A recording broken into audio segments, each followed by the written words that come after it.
Hi all. Round 5 of the Chess Olympiad in Tromso, Norway was pretty fantastic. There was some great drama, sacrifices, backfires, etc. to show you.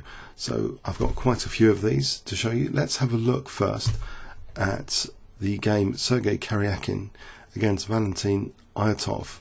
So Karjakin, the heavy favourite at 2-7-8-6, one of the highest rated players in the tournament, playing against Iotov 2-5-5-3. Iotov has been doing very well so far in this team tournament, winning all his games prior to this.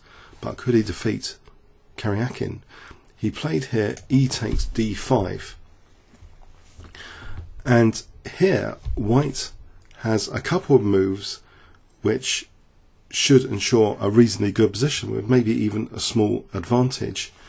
The key thing is, the key problem with White's position is potentially, idealistically, if the bishop and queen line up on h2, this will justify the pawn here, and this is very, very dangerous actually, this battery, to avoid. And in fact, in this position, Sergey Karjakin should have had a sense of danger and played bishop takes d5. At this point, in this particular position, an idea to play queen f4 with this exchange sack is not so dangerous here, because White can play rook takes e5, and this should be okay for White, if not slightly better. There is in fact a passed d pawn here. So in this position though, Sergey Karjakin inserted rook d3, and this is very, very dangerous now. Black played rook hd8, and here it has become apparent actually, but too late, that this is a very dangerous battery indeed. If White now played bishop takes d5, which he didn't, then rook takes d5 is exceptionally powerful. For example, rook takes, c takes, queen f4, threatening the mate in 1, and this is a disaster. g3, check, h takes g3, and here Black is actually threatening, for example, g2 and taking here. Now if this pawn is taken, then bishop d4 check, and this is actually leading to a forced winning ending for Black. You take this outside pass pawn off, and if here, for example, check and then get everything off for easily winning king and pawn ending. So that cannot be allowed. This whole sequence of this exchange sack cannot be allowed with rook takes d5. You might think that's all over. Where did this come from? g3. Yeah, Black has to play the hg. The hg is no good here because of f3. That would actually defend things laterally. There's no g2 or anything. So Black though has to play this check. And here it's just big trouble. With king here, h takes g, and then this is very, very bad. Bishop d4 check, going into that winning king and pawn ending. Okay, so that's the way to play it, the check first. But I wanted to quickly show this position. If White tries to do something else, say h4 just for the sake of argument, g2, then queen h3, so it can't be tolerated, this position. So basically Sergey Karjakin is in big trouble here. He played rook c1, so he can't allow that exchange sack. And now Black plays d takes c4, which is very, very pleasant for Black now. Rook takes d7, rook takes d7. And a natural move, well, let's see. Queen takes c4, falls victim here. There's an amazing tactic here actually. Quite amazing, I think. Can you see what Black could play in this position if queen takes c4? It's just not possible. If I give you 10 seconds here to pause the video. What does Black play? Let's flip the board.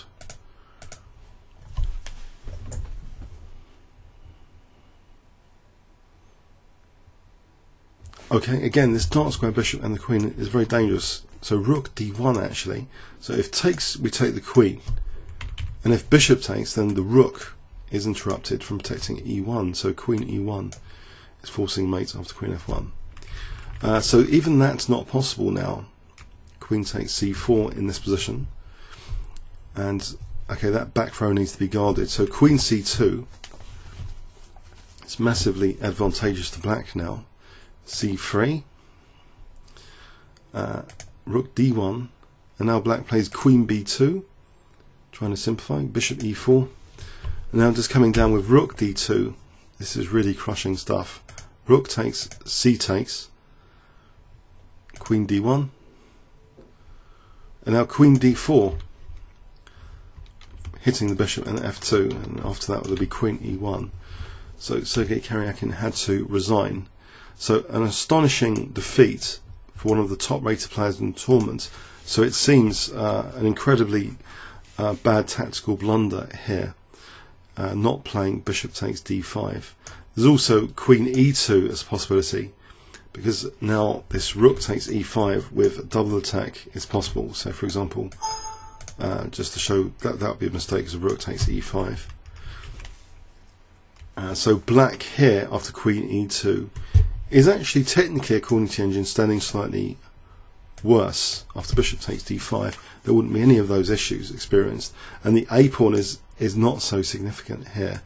Rook e4, let's follow this, rook d1, and this should be okay basically for white, this kind of position. Opposite coloured bishops, it will be difficult actually for either side perhaps to make too much progress.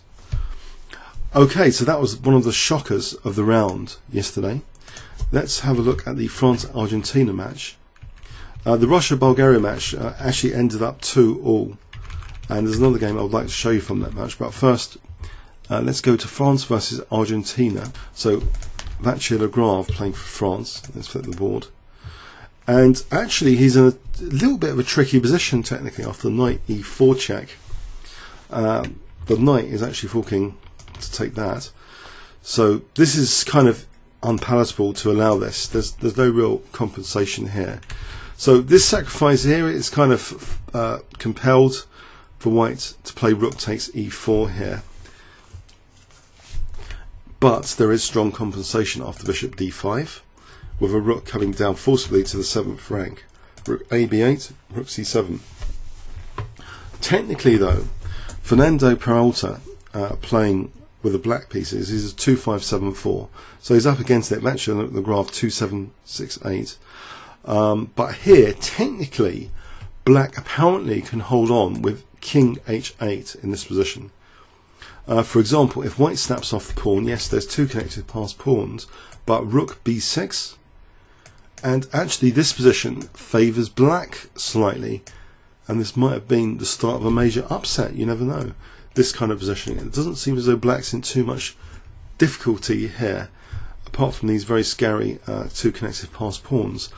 But technically, you know, maybe there's resources there. But in the game, after this exchange sack, bishop d5, rook c7, in this critical position, I think black went badly wrong with f5. This is a bit of a howler actually. It's immediately +3 or more. Can you see white's simple move here? I won't ask you, or shall I? Just if I give you 5 seconds to pause the video here, what would you play as white?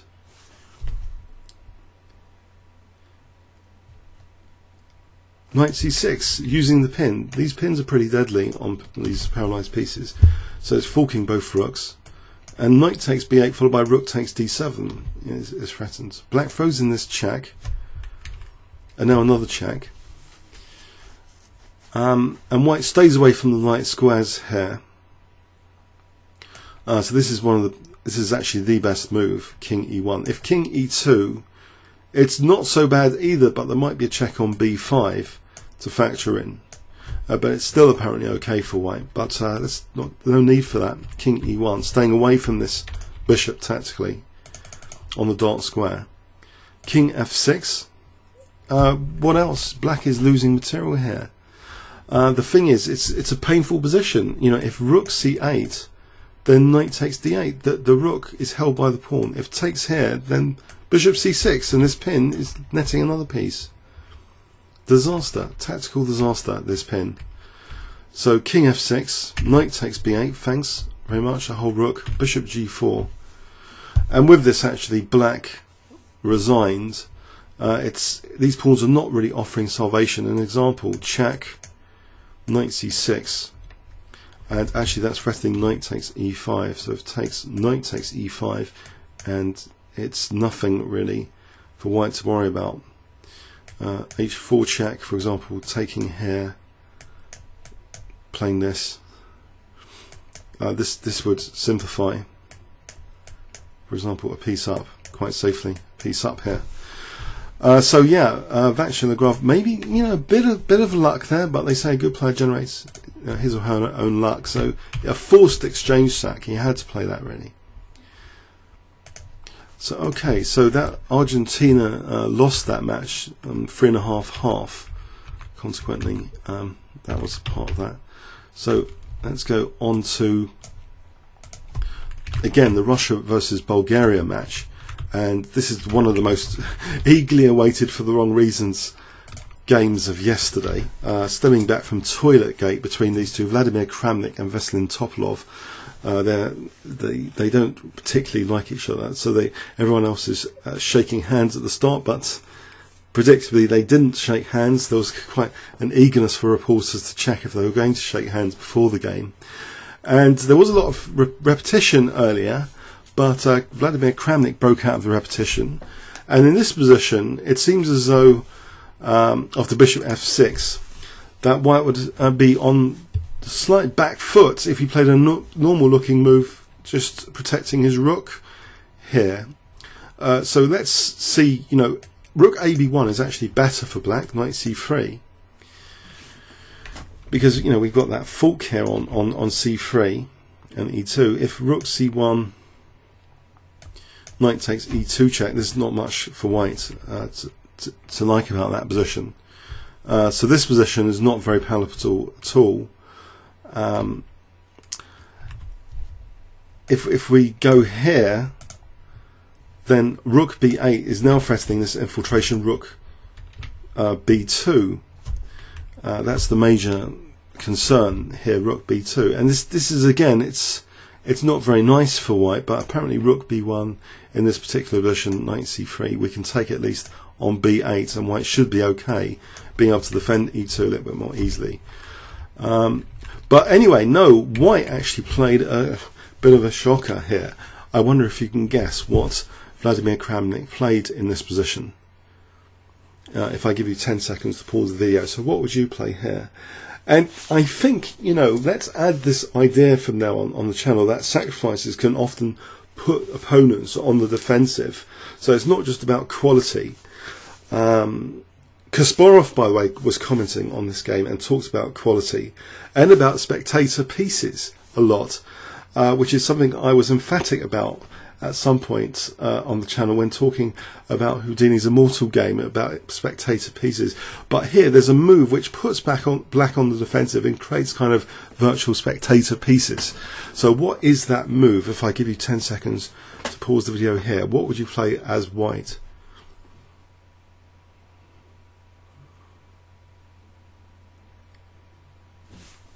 I'll just sip my tea.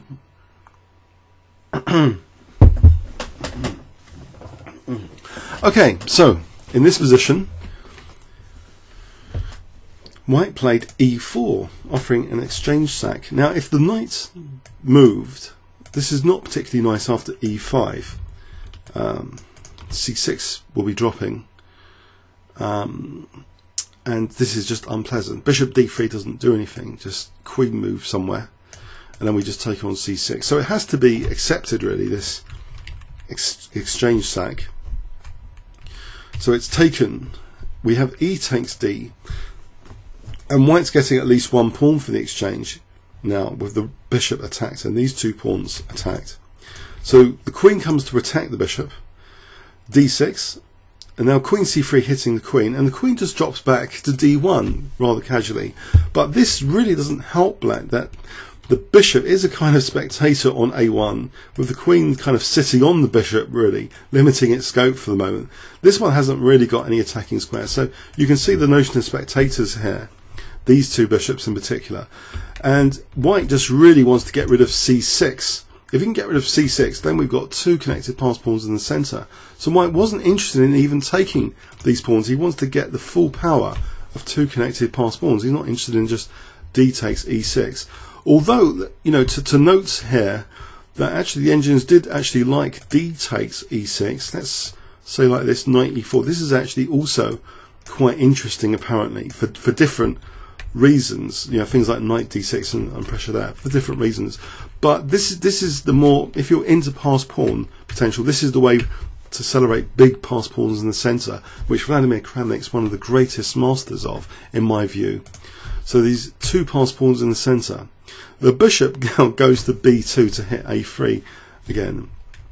So bishop takes c6 is played. Now here, if bishop takes a3, knight b1 would be nice. That retreat is quite powerful here. And then white could actually take on a8 and then take on a3 and then play d7. And this is pretty nasty stuff with c6 on the cards. So actually rook ad8 was played here. Knight b1, queen goes back, queen d2. So there's a pawn for the exchange. 1, 2, 3, 4, 5 pawn for the exchange, but two connected passed pawns on the cards. Bishop drops back, unblocking the c pawn. e5, knight c3 now. And black, I think, dare not take on c3, giving up his bishop pair here. Don't think this is any good. This position will just leave black helpless, for example, after d7. These two connected passed pawns are killers. So basically here, black played queen e6. It's a very, very passive position. The knight was heading for d5 to harass that queen. Knight d5 anyway. Now all sorts of things are on the cards, like f5. So note this drops the h3 pawn, but that's inconsequential here. In this position, after knight d5, okay, so queen takes h3 offered, bishop drops back. It gives time for these pawns to expand, the lust to expand. d7. So now white really wants to play c6, and the pawns are getting mega dangerous. E takes f4, queen takes f4, eyeing the rook for queen takes b8. Now in this position, after bishop takes a3, queen takes b8 might not be the most accurate, but it is a very, very strong move indeed. And in fact, maybe black should have tried to do something like rook here, but it seems helpless really after c6. This position. Actually, I'm wondering about c7. Sorry, rook takes d7. No, white has to be a bit careful. Bishop b6. Prepare this breakthrough with the pawns, but it's there. But okay, we have after bishop takes a3, queen takes b8, and then check. So picking up the two rooks, and it seems as though the d pawn's ready to roll. But the problem is this check, and this key check could have actually been avoided. Just to show that, so queen takes b8 could have, the actual implementation behind queen takes b8 here could have apparently been improved with g4 first, and we still have the same idea, except black's even more helpless in this position here. In this particular position here, the check here just is hopeless. This position there's nothing, but it seems black had a glimmer of something. The queen's actually there's no real checks here. They've all run out. The check on e5, bishop g3. So, but the way it was played, and Kramnik himself was a bit concerned the way he played it all of a sudden, that it dawned on him there might be something. So in this position, after queen takes b8 with the queen on h5, rook takes check, rook takes queen d1 check. Here, there's queen h5 check. So there's a threat of repetition. But bishop h3, and this is looked at by Kasparov yesterday, and the thing is black almost had a resource here, bishop f1, but in this position cold water is thrown over it with knight f4, protecting the bishop and kicking the queen. So we're going to be queening next, and that's hopeless. But black plays queen f3, and it's still hopeless, this position really. This particular position is still hopeless. Taking with queen. So queen f3. So queening, giving away the bishop, bishop g2, but now it's hopeless. It's very, very clear. It's all over. Black resigned here. There's also, I think there was also another interesting thing going on in this position.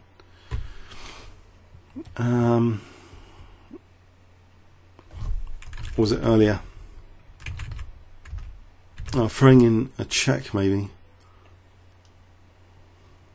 might have been useful, but it's academic. This position is still winning whatever happens on bishop h3, bishop f1, knight f4. So that's still winning. Yeah, it's pretty hopeless.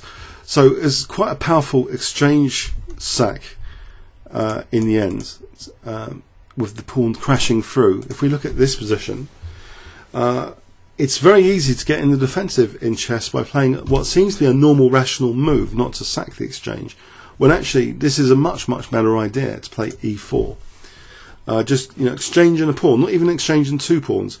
So the exchange, and the pawn wasn't even, the pawn was virtually swapped for the potential of taking this one and getting the two connected pass pawns. If we just rewind this, how could black avoid the situation here of losing c6?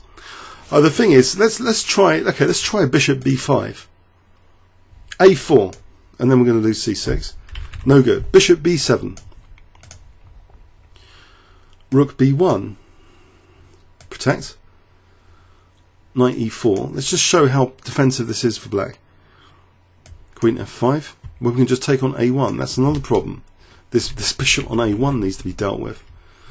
So there doesn't seem to be time to actually save both the pawn and against this hitting the bishop here. It seems a very tricky position indeed.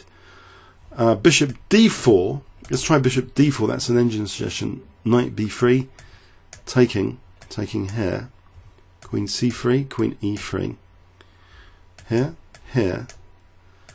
I think we're going to end up taking on c6. Apparently this is okay, but even stronger is knight d4. Apparently we're going to end up taking on c6 soon. Maybe this is the right moment. But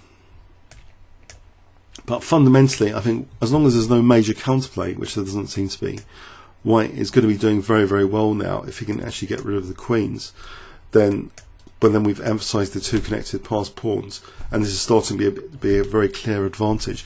So it does seem a very sound, principled exchange sack for the two connected pass pawns. It's something that would be fantastic to use in our own games, of course, wouldn't it? But the peculiarities of this position, with the bishop under pressure as well, the two connected pass pawns, the raking bishops here, it's pretty fantastic positional exchange sack. Great vision there from Vladimir Kramnik. I'm sure a great relief to beat his arch rival Topalov. So let's see another interesting fragment from yesterday. So this is from the Ukraine-Uzbekistan match. The Uzbekistan were outrated on average, but on board one they do have a very powerful opponent. For Vasily Ivanchuk of the Ukrainian team, 2744, playing white against Rustam Kazimdanov, 2700. So at least on board one it's a fierce match rating wise. But Ivanchuk the slight favourite. Kazimdanov, of course, a past official world champion. Anyway, Ivanchuk played e4 here. It's an interesting move indeed, this sacrifice to get through that c file. And black, in theory, the engine is suggesting that black should not have taken on e4 here.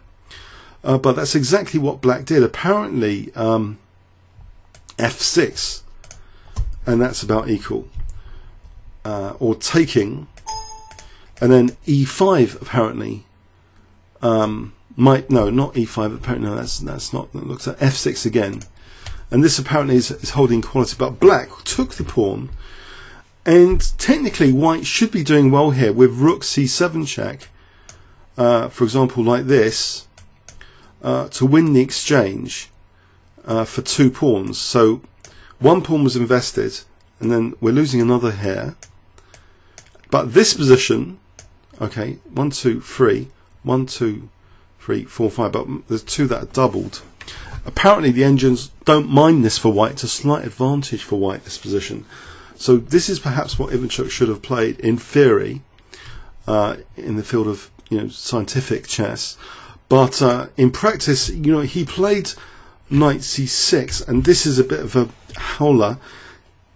It gives black a very, very strong reply, giving black a clear advantage, actually. Now, can you see what black plays in this position? White has unveiled an attack here, and an attack here, and the possibility of knight e5 check as well. But what does black play? If I give you 10 seconds to pause the video starting from now, what did black play here?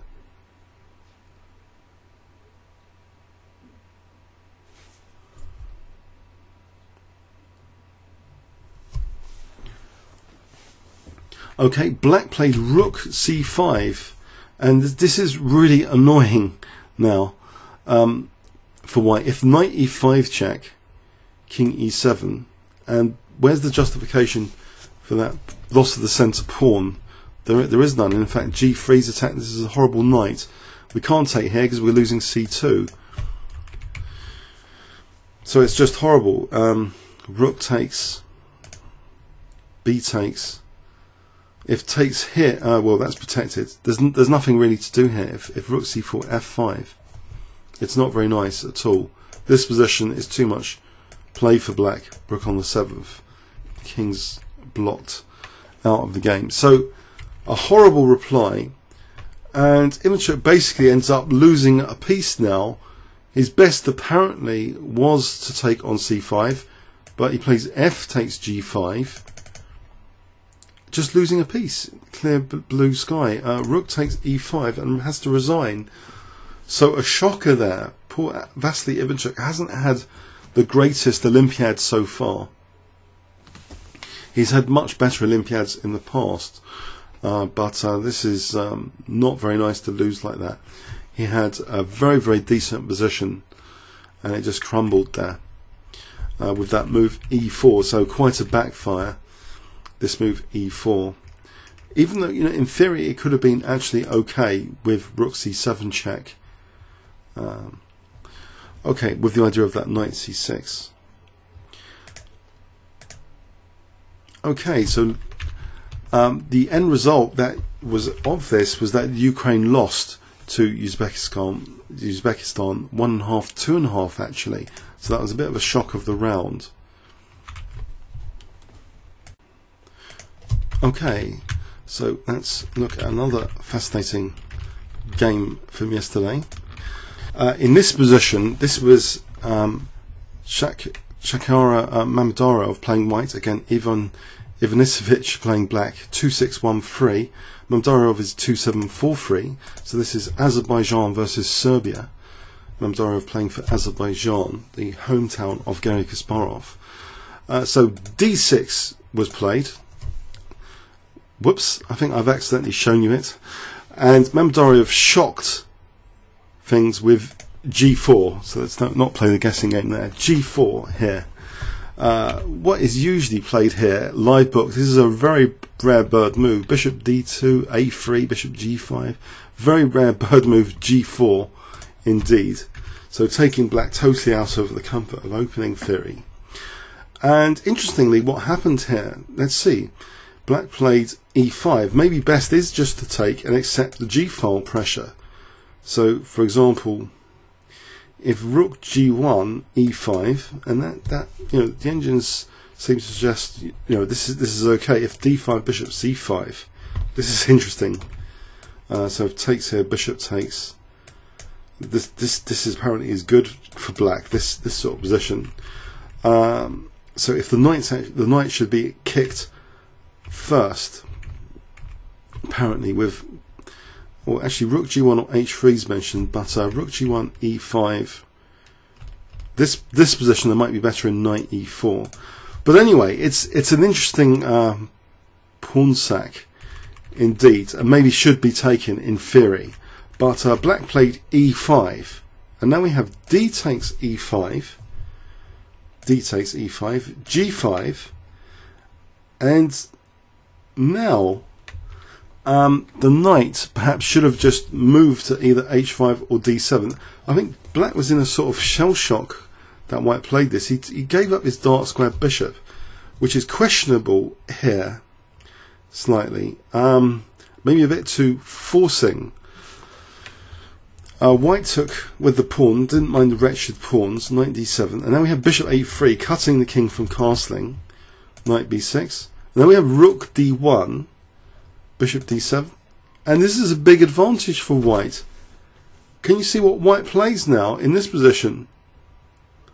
If I give you 10 seconds to pause the video here. Big advantage. So a shocking, that g4 must have been a shell shock to the system.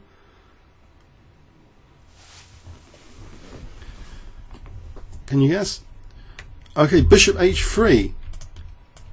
Black is really tied down here.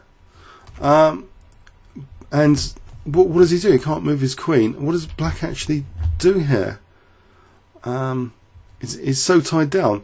He ends up giving up his queen with bishop takes h3. White takes the queen. So two pieces with the queen.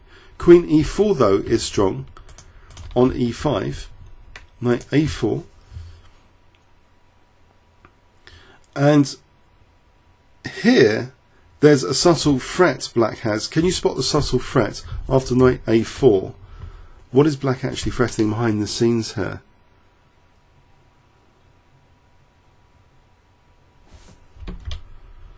Okay, black is actually threatening rook d1 check, a drag and drop tactic for knight takes c3 to win the queen. White for the moment plays queen e3, protecting the pawn, and now threatening knight takes e5 on this bishop. Rook d7.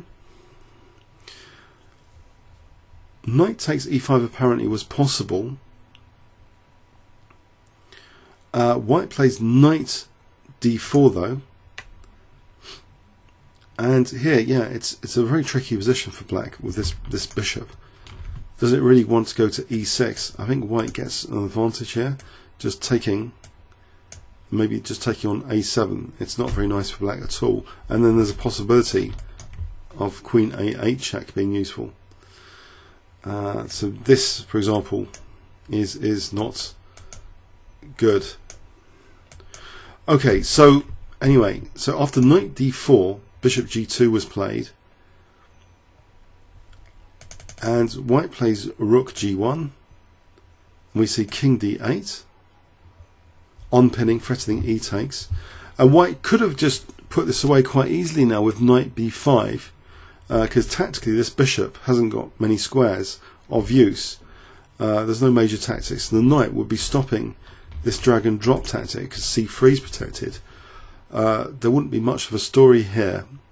Black is, well, white is +4, but in the game knight f5 was played, which maybe gave black a glimmer of hope after his next move. Can you see what black played? Very dramatic game indeed, this one. Black actually reduces his deficit technically with this next move a little bit, even though it's only queen for 2 bits. Okay, black played bishop e4, so if queen takes we have this check for knight c3 check. So knight takes g7 check, but white is still doing well here.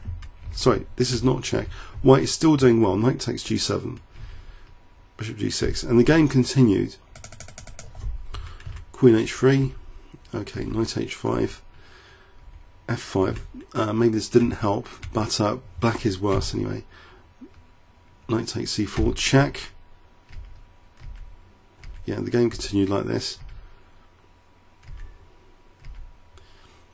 Queen h6, rook takes, knight e4, with the idea of this queen g7 check coming up.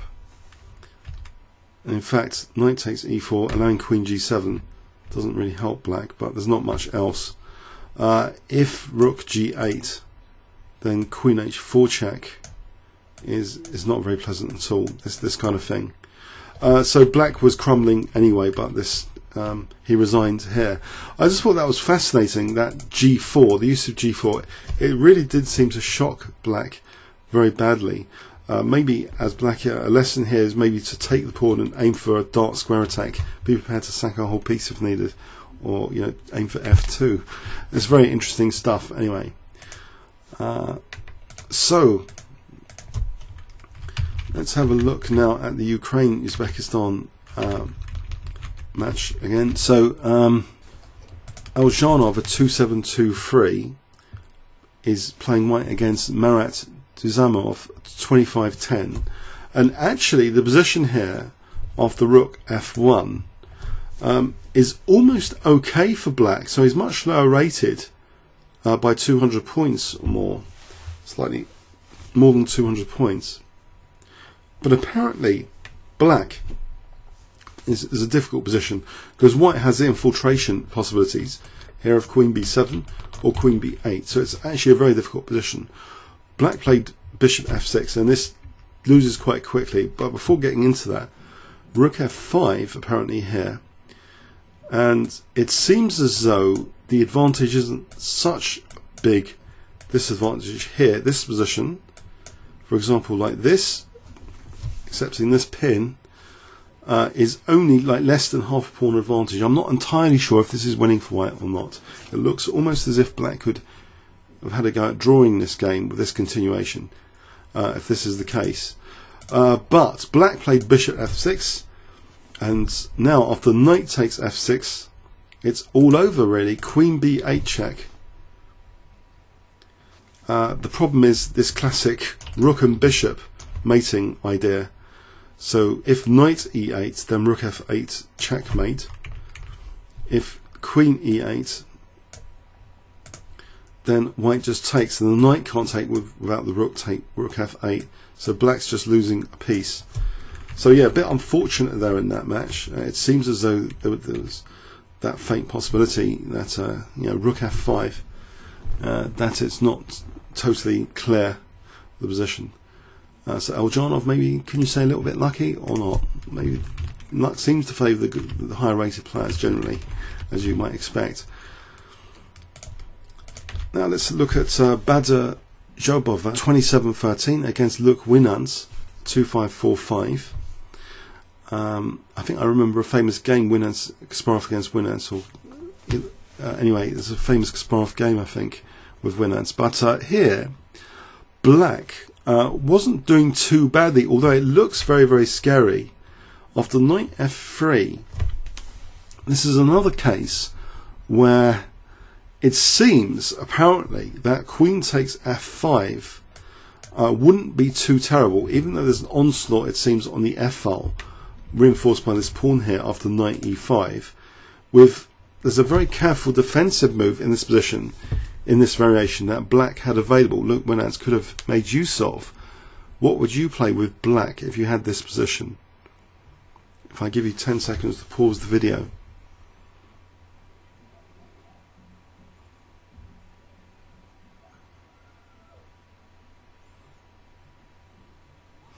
Okay, apparently h6, and it's not entirely terrible for black. For example, rook takes, h takes, rook takes f6, getting two pieces for the rook because of that advanced knight. But this is not yet totally clear. This is only a tiny advantage apparently for white. So black's got potential here with the rook and that potential past b pawn coming up. So that's interesting that after knight f3 though, black did completely collapse with queen d6. I think in this variation, just for the record, if queen takes g5, then this is just clearly all over. This position is actually all over because of rook f7 and d7 dropping. If the knight moves, actually here, rook takes f7 is not so hot because king g8. But knight takes d7 instead, just winning the piece like that. So this is probably what black was trying to avoid in not playing queen takes f5. It's these engine moves, of course. The engines don't have any fear of the queen, these discovered attacks, the f-file pressures, and they're finding delicate resources in these scary-looking positions, which humans are missing. But, you know, technically we look at these games after and it seems, you know, there's opportunity there. But after Queen d6, the game didn't last long. Fg, knight e5, and now knight g3 to f5 is a huge idea, or knight to h5 check, just using that pin for f6 pressure. After rook e8 d4, black really didn't like his position. He's really tied down, so much so he actually resigned here. Look, went out to resigned here. The engines give this as +3 for white. Say rook f8, knight g3. So there's a threat here of just taking and then knight h5 check. So what does black do? If king h8, h5, apparently this is just in meltdown. Black's king is just in meltdown here. This kind of position shows the ferocity of that f file. Like knight h5, it's pretty nasty. With rook f3 coming, it's really dangerous. But yeah, it's just an interesting thing. I thought I'd mention these tactical notes to these games, which otherwise you might not get an idea of the sort of tactics that are in them. But this next one is extremely amazing and was commented on. It really impressed Garry Kasparov yesterday. Kwang Liam Lee 27-10. These are big guns against Michael Adams playing black, and Michael Adams managed to lose a pawn somehow earlier on and played this super tricky Mickey, as they call him, move. This is absolutely unbelievably tricky, this next move. Queen e8. Sorry, pardon me. Rook c2 was played, hitting the queen, and Michael Adams playing black played queen e8.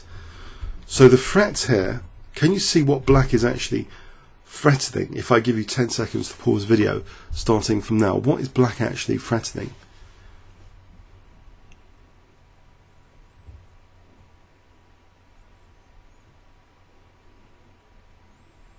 Okay, black is actually threatening rook takes c5. If so let's play a move like h4. Rook takes c5, queen takes a4. Black is you know, white has to play very carefully here after queen e8, and in fact maybe worse here with the d4 pressure. White plays a total howler which doesn't help the position. Apparently best is queen e3, very difficult position. Check, and then d4 would drop, and black would be better according to the engines. Black's better. We've got still this pin on this knight. So say like this. Well, rook takes c6. Black's better, but in the game, after queen e8, white plays rook c4, and can you see, black plays a crusher, a really crushing move in this position. If I give you 10 seconds here, what would you play with black? So starting from now, black to play. And this really shocked Kasparov, by the way. He really entertained by this. Okay, b5. Fantastic. The rook can only go to b4 here. Now, rook takes c5, creating a skewer. So d takes is not possible because the bishop takes c3. So we get this skewer, bishop f8, skewer move. And the point is now revealed at the tail end. This check is on this loose rook. So black is picking up a whole piece. Queen takes c2. Black has picked up a whole piece. The game continues like this. Check, check, weakening that second rank. Queen d1 with a nasty threat in theory if it wasn't protected by the queen. After f4, h5, sealing the g4 square, creating a mating net. After queen c4, can you spot the final elegant move from Michael Adams? Fantastic final move. Black to play.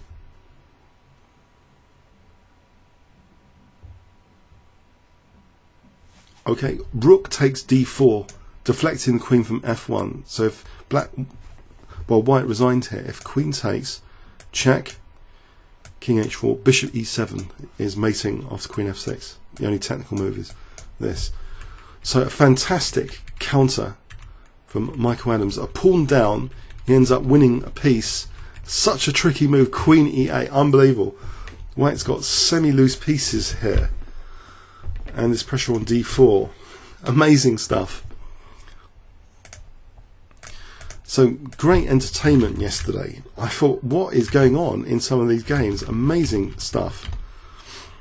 Now let's go on to the Naidish game, Germany, board 1, Naidish against Al Mardiak Mohammed, 2549. So Naidish 2709. And in fact, Black have been doing really well here, and he's actually, in theory, got two connected pass pawns in the centre. White plays knight f1, and knight f1 does actually betray the idea of a knight tour potentially hitting the bishop, and this next move takes Black from an advantage to being worse. Black, in one move, ruins his position actually with e6, and now it's actually better for White. You can see this is facilitating this journey because it's just weakened that f6 square. So White's actually technically better after knight g3 now. Black should have tried apparently something like queen c5, and then with bishop c8 later, or rook b6. This should have been okay for Black, but yeah, a bit panicky e6 for that d5 pawn issue, making these other issues. So knight g3, and it gets to be quite horrific quite soon. Knight d4, queen b2. The queen is evicted back and kicked again, and now with a2 protected, the queen's not really threatening anything now, and White can even just take on e6 here and potentially now c3, but White yeah, and actually, sorry, that's what White does. So c3, and now White plays knight h5. He doesn't mind bishop takes e2. That's played. Queen takes e2.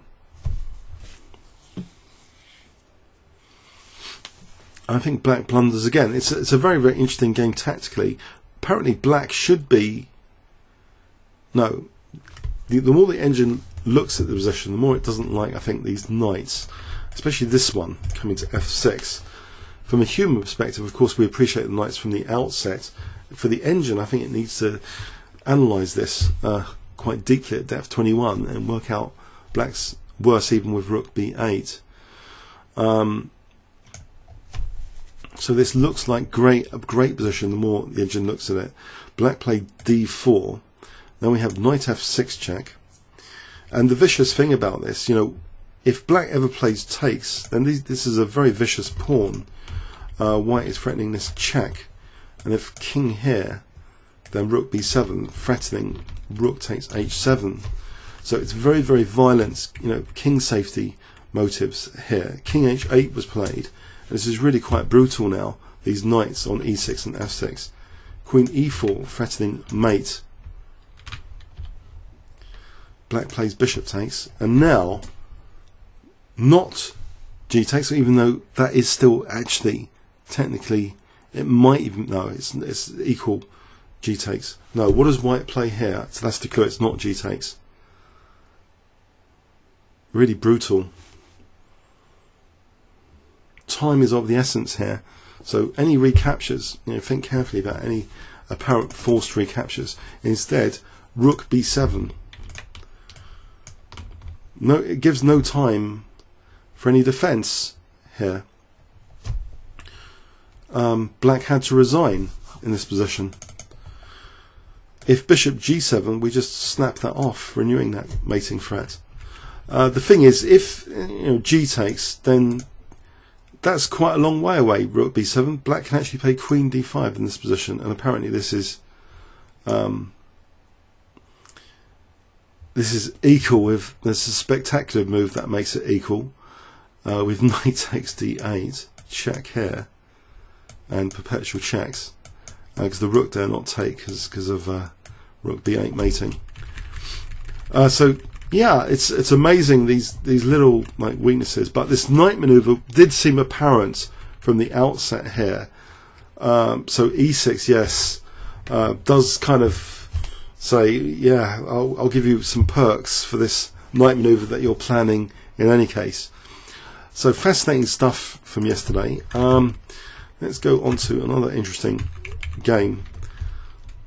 Zoltan Amazi, 2690, playing against Salgado Lopez, Ivan Salgado Lopez, 2620.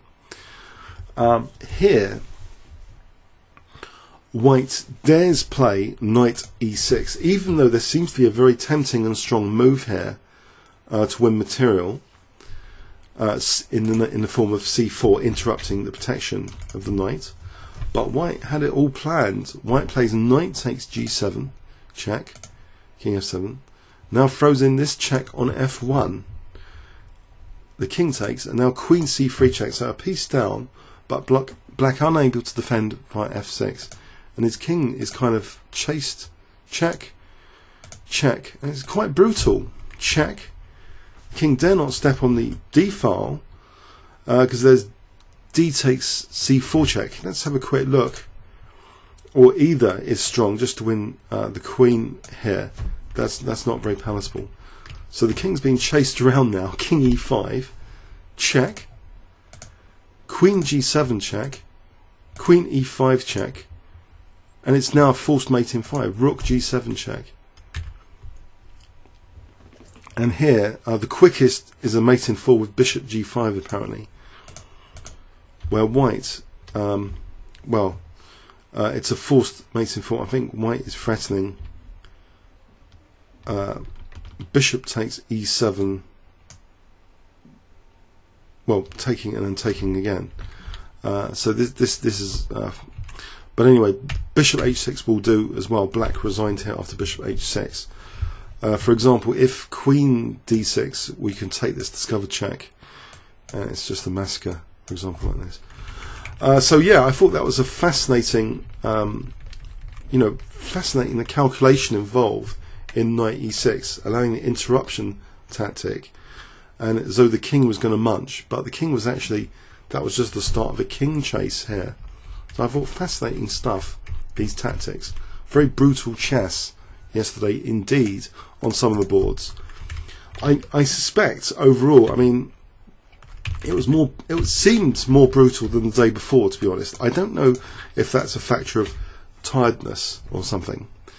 Now here, White's got a dominating control over the position, so it's nothing spectacular or amazing really, given the position is very, very strong for White. That control, that possession of the e file. So Bruzon Batista Lazaro is 2664, playing against Maxime Rodstein 2671. I think Black's position has gone. It's finished. It's over in any case. There's nothing much going on for Black. He played bishop f6, but I thought it was quite elegant in the final move now from Lazaro, the 2664. How would you finish this off with White if I give you 10 seconds starting from now?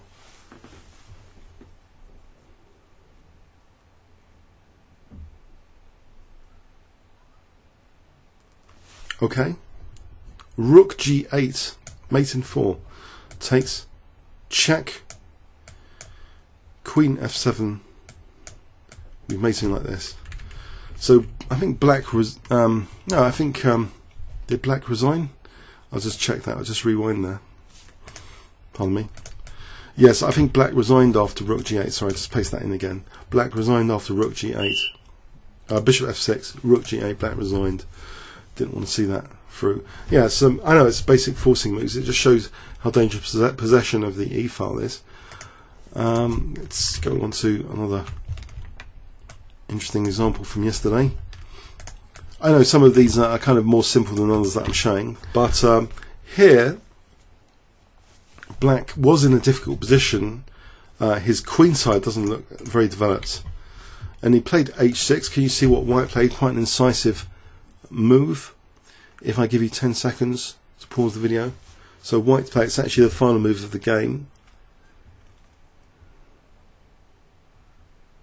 So Grzegorets at 2659 is playing white against Omar Nerman at 2350 is black. Black resigned after knight takes d5, so forking queen and rook. And if c takes, then check. And even though the rook's hanging here, queen takes b7, hitting that rook on a8 makes it really hopeless for black, and also threatening the mate. So black hasn't even got time to munch anything, so we'd have to do something like this. Then after queen takes, it's just all fallen apart basically. Yeah, not very pleasant there. Okay, another game from yesterday. Peranovic Milos 2602 playing against Rajabov Timur 2724. So Rajabov, of course, one of the highest rated players in the world, 2724. He plays knight c5, and he had played a Schliemann. So the thing about the early Schliemann, the early f5 and stuff earlier from the opening, it succeeded actually, unfortunately, creating some classic light square weaknesses around the shop. And it's interesting here that this gives white a certain liberty in this position to not have to necessarily do what's obvious here after knight c5. Maybe the obvious thing would be to move the queen, but you know there's pressure on e4, so there's the obvious. Even is it even satisfactory? No, I think we just lose a centre pawn for not much. So white here has what seems to be a very, very strong move, though. Black in this position before knight c5 was slightly worse, and perhaps should have played rook e8. Black is suffering on the light squares, basically. Say knight f5, black is suffering on these light squares and is under pressure here. Maybe knight d5 coming up next. But knight c5, what do you play here with white if I give you 10 seconds starting from now? So what did Peranovic Milos play?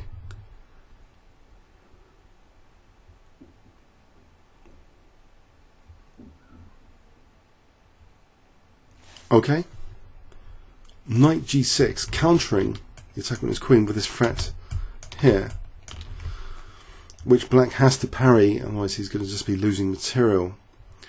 He plays rook f7, which is unfortunate now. It's going into this horrendous pin, queen c4. So here,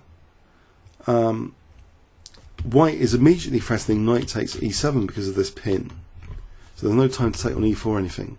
We see rook e8 parrying knight takes e7. But now the e pawn is no longer a liability after e5. And it's pretty nasty stuff, in fact. Black is prepared to sack the exchange with d takes, expecting perhaps knight takes e5. But even so, this is good for white to win the exchange like this. But white played even stronger than that. After d takes, white plays an even stronger move than knight takes e5. White just takes on e7. Because that weakness of the last move is c5 by taking on e5. And he just won the piece on c5, he's a piece up. And he converted this against Rajabov. Rajabov goes down here. This is the game continuation. Rajabov just lost the piece there. I don't know, the Schliemann, you know, it always sounds trendy and aggressive, but really it can weaken the light squares, which are subject of huge tactical liabilities to an extent where the opponents can play, you know, dynamic moves instead of responding to threats. These light square weaknesses are just horrendous sometimes. It just shows this, you know, white had the advantage anyway, but it just totally seemed to go downhill. You might think, well, rook here instead of going into the pin. Again, you know, we go into these light square weaknesses here with queen f7, and there's actually, you know, horrible threats. Something like this, and again, white could still be better. Bishop takes, with white now threatening knight d5. So, or even knight f8 to win an exchange potentially. Knight d5. I mean, there's a lot of pressure here. This is just scenarios. And Queen g6. Anyway, so yeah, Radzhabov maybe he shouldn't have played the Schliemann, but maybe, you know, he was after a win with the black pieces. It just shows, though. It seems so, you know, sometimes it's easy for these positions to crumble. So this e5, yes, it's really pretty bad for black.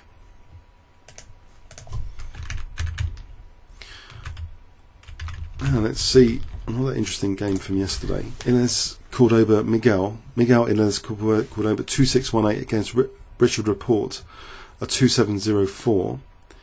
So here, Richard Report is also suffering on the light squares. You see there's some light square weaknesses, and the opening responsible for that was the Dutch defense, the Leningrad Dutch defense. So Queen f7.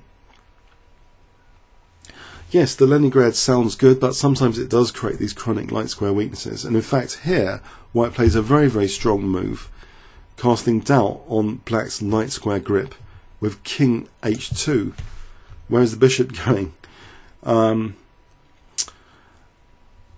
So bishop f5 was played, and now after knight takes, rook takes, we have a skewer, bishop g4. It's embarrassing stuff.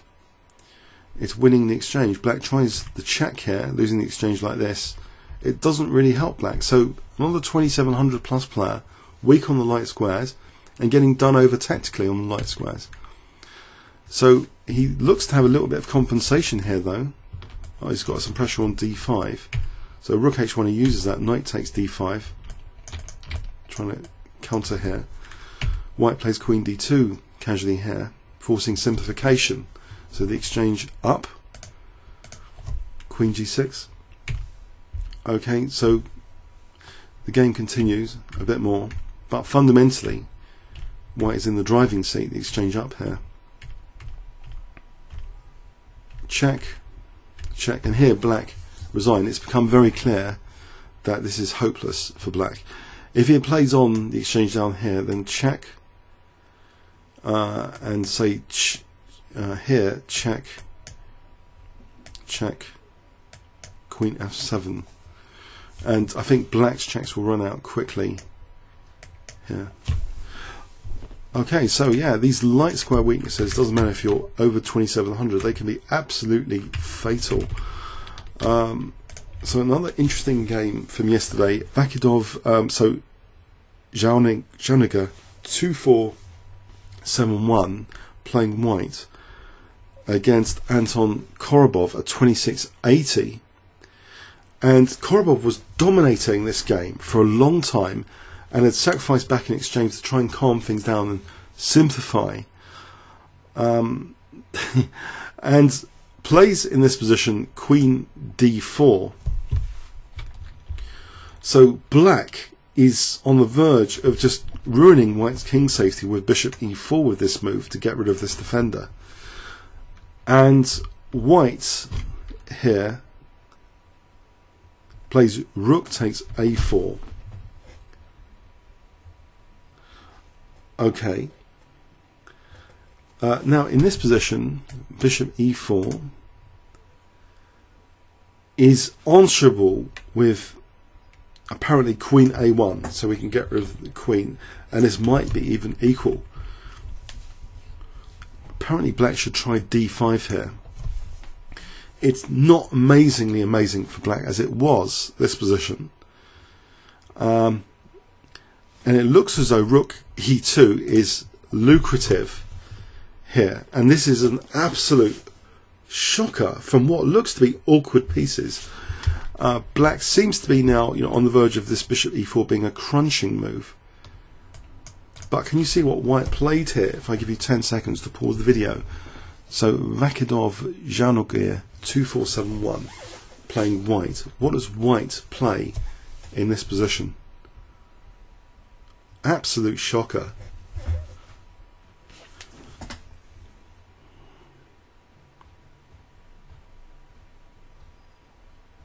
Okay.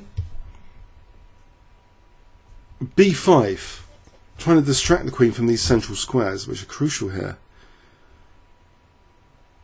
Black played queen b2, and actually resigned after the check because he's getting mated. He's actually getting mated.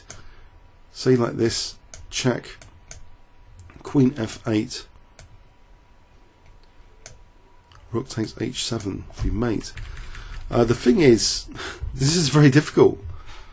If queen b2 wasn't played, if queen takes a4, then check, and black's best is actually rook e5, and white's doing very well after takes. Very, very well, apparently. Check here, e6 check. It's very nice for white. Winning, I think, maybe +2. But if king g8 instead of rook e5, then this is a forced mate in 5, even though white's a rook down. After this check, it's a forced mate in 5. The bishop and queen are beautifully coordinating, like this, staircasing the black king into a checkmate there. So I thought that was an absolute shocker of a game. Should have seen earlier, black was killing white, and we reached this position with this seemingly attractive rook to the 7th with bishop e4 on the cards, and then this happens. It shows how easy it is to lose control of the whole board and king safety. Shocking. So the 2680 going down to the 2471.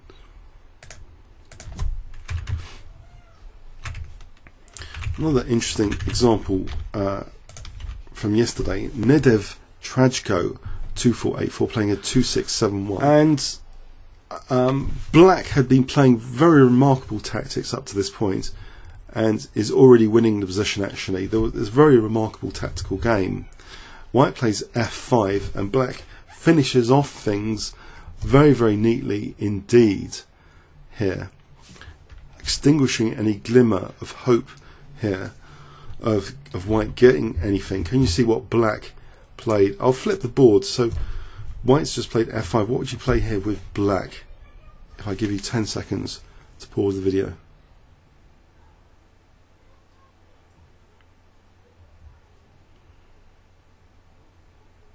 So Ivan Sarek, a very, very dangerous 2671. He played g takes. So king takes, and now king g7 would be mating by force. King's stuck there. So yeah, I think white resigned after g takes. In this position, g takes, white resigns.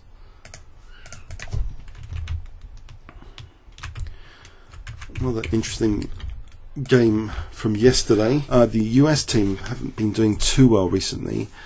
Valentin is getting a bit bruised in some of his games. His opponent here as white is 2528 Sambuev Bator, who kind of sacked this a pawn for what seems to be a strong initiative on the king side, and his rooks control the d file. But with queen coming back after snatching the a pawn, it seems as though Valentin was hoping for some pressure on e4. So knight g4. With crude intentions, really, looking at h6, black plays rook takes e4. It's a very dangerous position. The engine suggests rook e6 might be the best, but even so, this is still dangerous after bishop takes. This is very, very dangerous for black, and it seems white is doing well here in this position. It's just mega dangerous for black.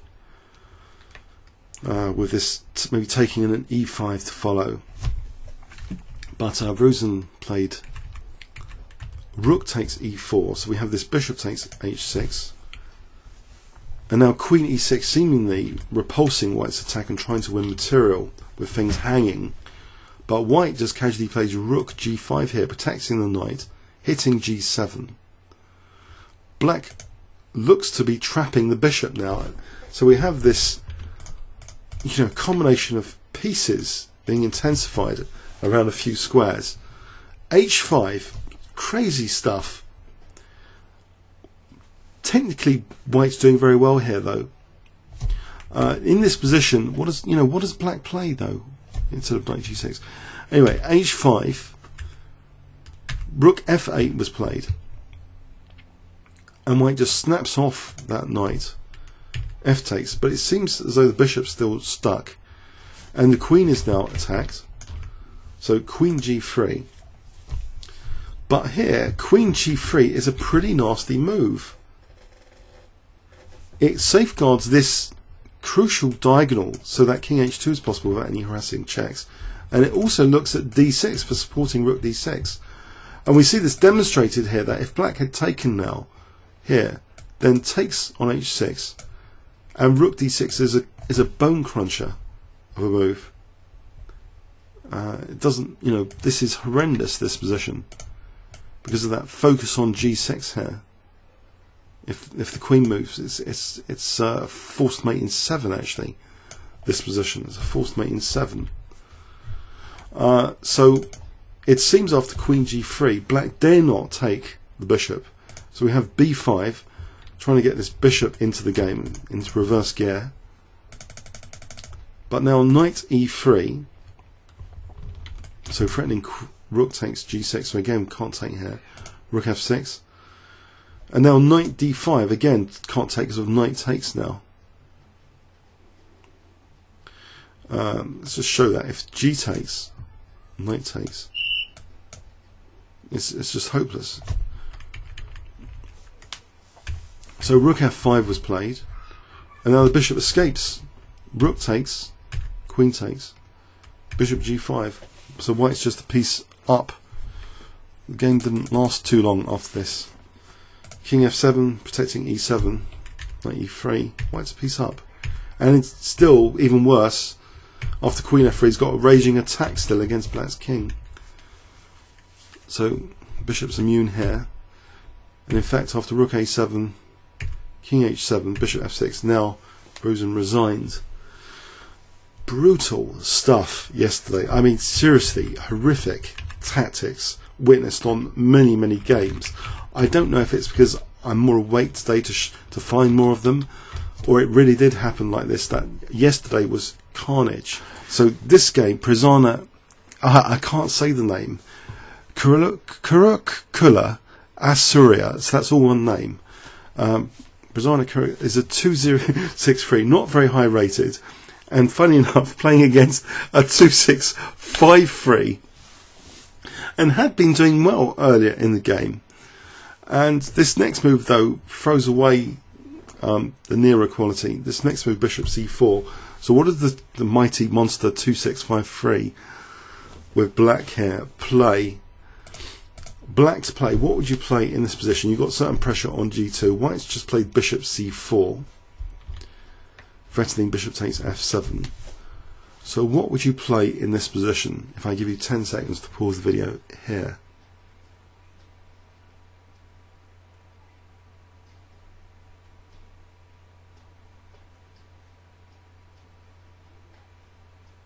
Okay, bishop g4, interruption tactic, threatening queen g2.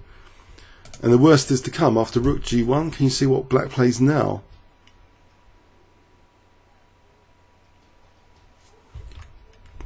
Bishop takes f3. Yes, horrible. Bishop takes f7. Bishop takes e4, protecting g6. White tries bishop d5 here. And now, another astonishing little tactical idea is played here.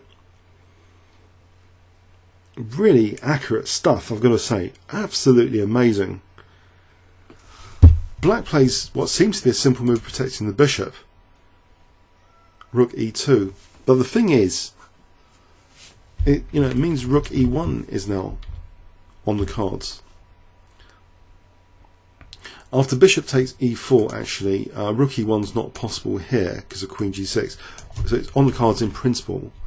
And in fact, after the check, king h6, it's here that it's made use of, because the queen and bishop are not focusing on g6. So rook e1 here. Tricky tactics indeed. And white is losing this. White gave up the queen here to play on a little bit more with the two pieces. But black consolidated pretty soon. Actually, a few more tricks here. I think king takes g5 was possible. Yeah. Okay, so yeah, but you know, credit to the much lower rated earlier on, seems to be doing okay. And the final example from yesterday that I collected. I'm sorry, I've gone a bit crazy today with all these examples. Let's flip the board here. A 2527 was playing white. Megaronto Susanto. That sounded like Megaronto Susanto. 2527 playing white against Rafael Leto 2649. So white's outgraded by quite a bit, significantly, but plays a really nice attacking game here. Black plays h takes g6. What would you play with white here? I'll give you 10 seconds to pause the video. So Raphael in trouble here, it seems, intuitively, but what to play to actually put black away? Well, knight hf5, so this queen can come in. G takes, check. Knight takes f5. You might think, well, what's the point here? This can be extinguished, not by queen f7, because then there's rook f3 when coming in, but surely just take the knight. The thing is, there's an invisible tactic here after rook takes f5. Can you see what white is actually threatening immediately here with white, which keeps black on the back foot? That there's no chance for manoeuvring the queen in like this. What is white threatening? Can you see?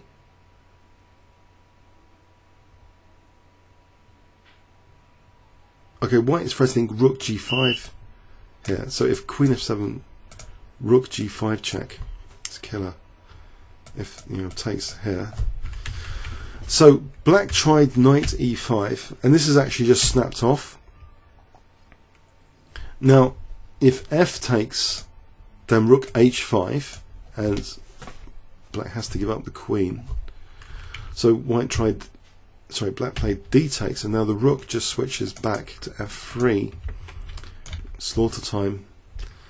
Black tried check, and the last little trick. I mean, I think the king can actually go here or here, but even more accurate is here, f1. With this next, and black resigned here. If, for example, rook f7, then check. We're mating next.